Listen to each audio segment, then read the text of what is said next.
Welcome back. G Venkateswara Prasad మాట్లాడుతున్నాను GVP brain and spine centre నుంచి. మూర్ఛకి, వాయుకి, ఫిట్స్కి, ఎపిలెప్సీకి ఇలా చాలా దానిలకి పేర్లతో కన్ఫ్యూజ్ అవ్వకుండా మనం అన్నిటికీ సింపుల్గా చెప్పాల్సింది ఏంటంటే అన్నీ ఒకటే రకమే. సో జనరల్గా ఇవన్నిటికీ ట్రీట్మెంట్ ఒకటే విధంగా ఉంటుంది మోర్ ఆర్ లెస్. ఆ సూక్ష్మం గురించి మీ డాక్టర్స్ మీకు చెప్తూ ఉంటారు. ఇన్ ప్రాక్టికల్ పర్పసెస్ మనకన్నిటికీ ఇవన్నీ ఒకటేలాగా ట్రీట్ చేస్తామండి. అండ్ దీనికన్నిటికీ ఒక్కసారి మూర్ఛ వచ్చినా కంపల్సరీగా కానీ పేషెంట్ని డాక్టర్ దగ్గర తీసుకెళ్లాల్సిందే, ఎవాల్యుయేట్ చేయాల్సిందే.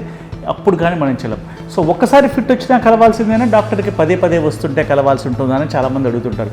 ప్రతిసారి ఫస్ట్ టైం ఫిట్స్ వచ్చిందంటే మాత్రం, ఎప్పుడు రాంది ఫిట్స్ వచ్చిందంటే మాత్రం డాక్టర్ దగ్గరికి కలవాల్సిందే. అఫ్కోర్స్ 5 years వరకు పిల్లల్లో కన్నా జ్వరం వచ్చినప్పుడు ఫిట్స్ వస్తుంటే దాన్ని మీరు నెగ్లెక్ట్ చేయొచ్చు, అది నార్మల్. స్ట్రెస్ పడినప్పుడు ఫిట్ రావడం చిన్నపిల్లల్లో 5 ఏళ్ళ వరకు జ్వరం వచ్చినప్పుడు ఫిట్స్ రావడం అనేది సహజం. So you can ignore it.